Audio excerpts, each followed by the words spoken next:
हालांकि हम इन लिंगम को स्पष्ट रूप से बाहर से देख सकते हैं, पर इसका असली दृश्य केवल पानी के अंदर जाने पर ही देखा जा सकता है। और सबसे पहली बार, क्योंकि इसे पहले कभी शूट नहीं किया गया है, मैं पानी के अंदर जा रहा हूँ और आपको ये दिखाऊंगा कि यहाँ कैसा महसूस होता है।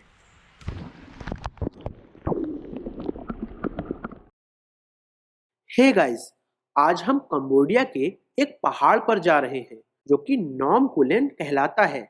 इस स्थान पर कई प्राचीन लिंगम पानी के भीतर निर्मित हैं। तो चलिए एक नजर डालते हैं और देखते हैं कि इस पहाड़ के पास हमें दिखाने के लिए क्या है। हम इस नॉम कुलेन पर्वत नामक जगह पर हैं। हम जमीनी स्तर पर नहीं हैं। यहाँ एक धारा बह रही है, पर इस धारा के अंदर कुछ बहुत शानदार है। देखिए, क्या आप देख सकते हैं कि ये क्या है? आप एक आयत के अंदर आयत और उसके अंदर एक और आयत और उसके अंदर एक और आयत को देख सकते हैं। अब आपको आश्चर्य हो सकता है कि यह क्या है। यह एक लिंगम है, या फिर कम से कम यहाँ केंद्र में एक बेलनाकार लिंगम हुआ करता था। अब वह जा चुका है, लेकिन यह एकमात्र उल्लेखनीय विशेषता नहीं है और ना ही वह अकेला लिंगम है। देखिए, पूरी धारा लिंगमों से भरी हुई है। आप देख सकते हैं यहाँ बहुत से आकारों के लिंगम हैं। यहाँ इधर छोटे लिंगम हैं और उधर देखिए, उधर एक बड़ा आयत है। ये सभी कंबोडिया में पानी के नीचे बनाए गए लिंगम हैं। और चलिए पानी के नीचे जाते हैं और देखते हैं कि ये सभी लिंगम कैसे दिखते हैं। यहाँ एक आयत के चारों ओर एक दूसरा आयत है और इसके केंद्र में एक सिलेंडर के आकार का उभार है। यहाँ ये बहुत सारे हैं। ये एक विशाल लिंगम है। ऐसा लगता है कि इसमें किसी प्रकार की रहस्यमयी ऊर्जा है। इस विशाल आयत के अंदर जरूर ही एक समय में एक सिलेंडर के आकार का लिंगम रहा होगा। ये देखना बहुत ही बढ़िया है कि पानी के अंदर यह कैसा दिखता है। देखिए, हम कैमरे के किनारे पर मछलियों को तैरते हुए भी देख सकते हैं। हालांकि आज हम इस जगह को नॉम कुलेन बुलाते हैं, पर वास्तव में इस जगह को सहस्त्रलिंगा कहा जाता था, जिसका अर्थ है 1000 लिंगम। और यह कोई गलत नाम नहीं है, और यहाँ तक कि यह कोई अतिशयोक्ति भी नहीं है। यह वास्तव में एक न्यूनोक्ति है, क्योंकि यदि आप ध्यान से देखें तो यहाँ हमारे पास पानी के नीचे 1000 से ज्यादा लिंगम है। यदि आप वहां देखें तो वहां एक बड़ा आयत है और आप यहाँ बहुत सारे लिंगम देख सकते हैं। यदि आप पूरी धारा को देखें तो हम दोनों दिशाओं में बहुत सारे लिंगम को देख सकते हैं। सहस्त्रलिंगा नाम का मतलब संस्कृत में 1000 लिंग होता है, जो कि 1000 साल से भी पहले यहाँ कंबोडिया की मुख्य भाषा हुआ करती थी। और लोगों को लगता है कि ये नदी के तल पर बेतरतीब ढंग से बनाए गए लिंगम हैं, पर ऐसा नहीं है। यहाँ एक पैटर्न है। यदि आप ध्यान से देखें तो आप इन नक्काशियों को आयतों में देखेंगे। अब यहाँ आप एक आयत को देख सकते हैं और आप यहाँ लिंगम की 8 पंक्तियां और लिंगम के 8 कॉलम देखेंगे। तो आपके पास चेस की तरह 8 पंक्तियां और 8 कॉलम हैं।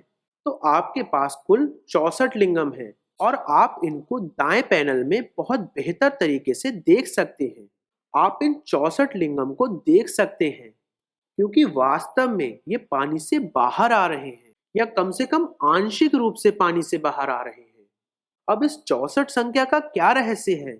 ये लिंगम 64 के समूह में ही क्यों है? क्योंकि 64 भैरव होते हैं। हिंदुत्व में शिव के 64 रूपों के बारे में बताया गया है। चलिए पानी के अंदर चलते हैं और इन पर एक नजर डालते हैं। हर एक सिलेंडर जैसा उभार एक लिंगम है। कल्पना कीजिए कि जिस समय ये लिंगम बनाए गए होंगे तब ये कितने नए और उत्तम दिखते होंगे। जब हम इन आयत के अंदर आयत के अंदर आयत के अंदर आयत को यूं ही देखते हैं, तब हम कुछ भी नहीं समझ पाते। लोग बस यह सोचते हैं कि ये बस एक रोचक लिंगम है, पर इसके बारे में कुछ अजीब है। यह अंकोर वाट का मॉडल है, जो कि संसार का सबसे बड़ा हिंदू मंदिर है। जो कि इन नक्काशियों से 25 मील दूर स्थित है।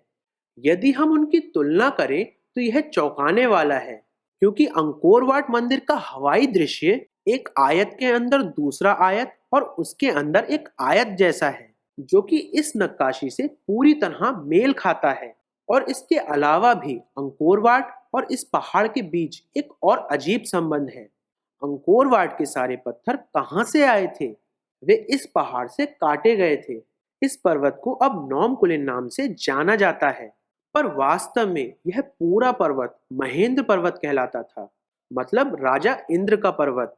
उन्हें 1200 साल पुराना एक शिलालेख मिला है जो इस वास्तविक नाम की पुष्टि करता है।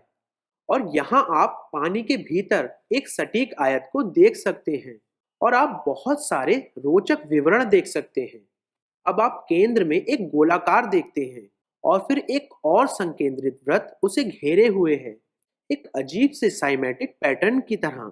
बिल्कुल, मैंने आपको बताया था, 8 पंक्तियां और 8 कॉलम, पर सभी 8 पंक्तियों में उभरे हुए लिंगम नहीं हैं। आप देखिए, उदाहरण के लिए दाईं ओर से सबसे पहली पंक्ति में 1, 2, 3 उभरे हुए लिंगम हैं और चौथा केवल एक खाली छेद है।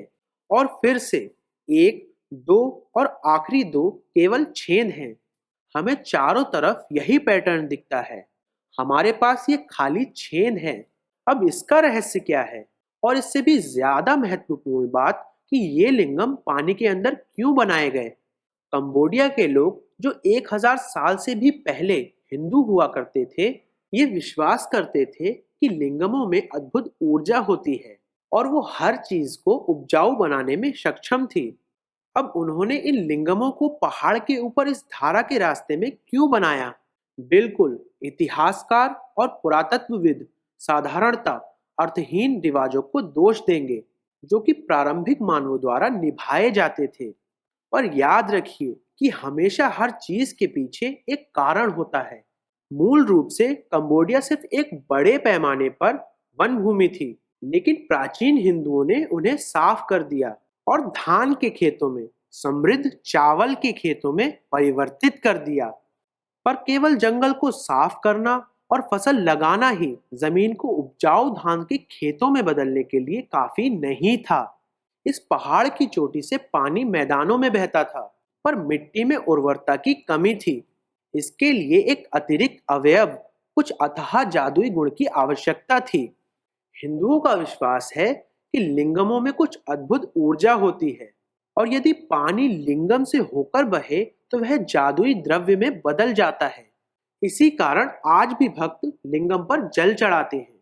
इसीलिए ये हजारों लिंगम इस रास्ते पर बनाए गए, क्योंकि इन लिंगम से होकर धान के खेत में पहुंचने वाला पानी धान की अच्छी फसल का आश्वासन होता। कुछ लोग सोचते हैं कि यह स्थान पूरी तरह भगवान शिव को समर्पित था, क्योंकि सभी लिंगम शिव का प्रतिनिधित्व करते हैं। पर यहाँ पानी के भीतर आप भगवान विष्णु की पानी में सोती हुई इस अद्भुत नक्काशी को देख सकते हैं। इनके चेहरे को देखिए, आप देखिए ये कैसे सो रहे हैं। पानी के अंदर यह विष्णु की बहुत बड़ी नक्काशी है।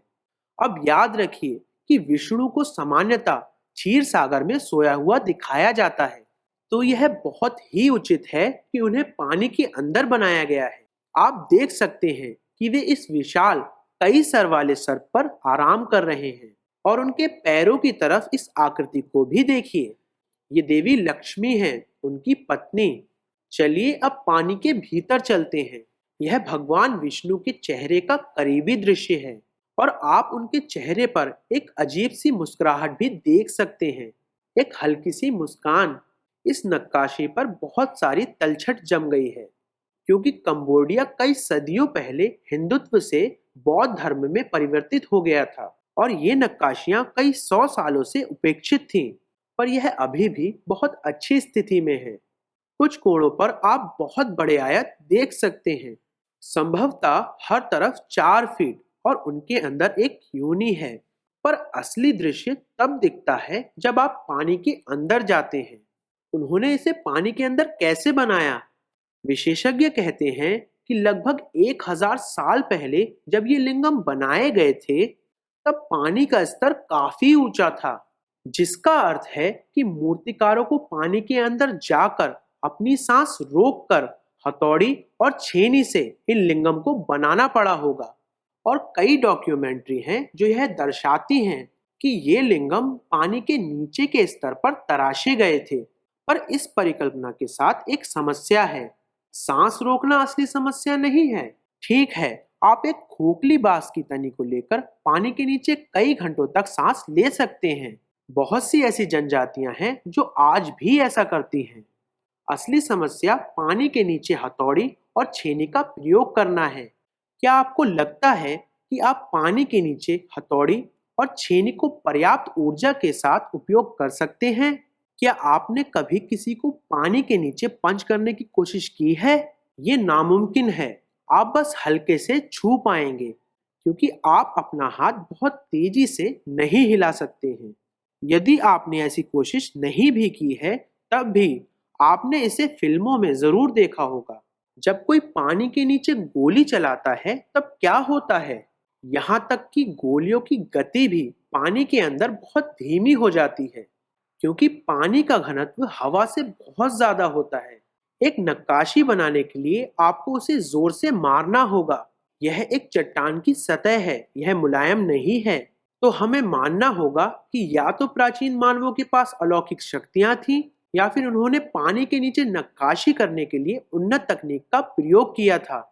यहाँ पानी के नीचे बहुत सारे रहस्य छुपे हैं और मैं खोज करने जा रहा हूँ। पर अभी के लिए मुझे उम्मीद है कि यह वीडियो आपको पसंद आया होगा। इसे देखने के लिए बहुत बहुत धन्यवाद। सब्सक्राइब करना ना भूलें और मैं आपसे जल्द ही एक बिल्कुल अलग वीडियो में बात करूंगा। बाय।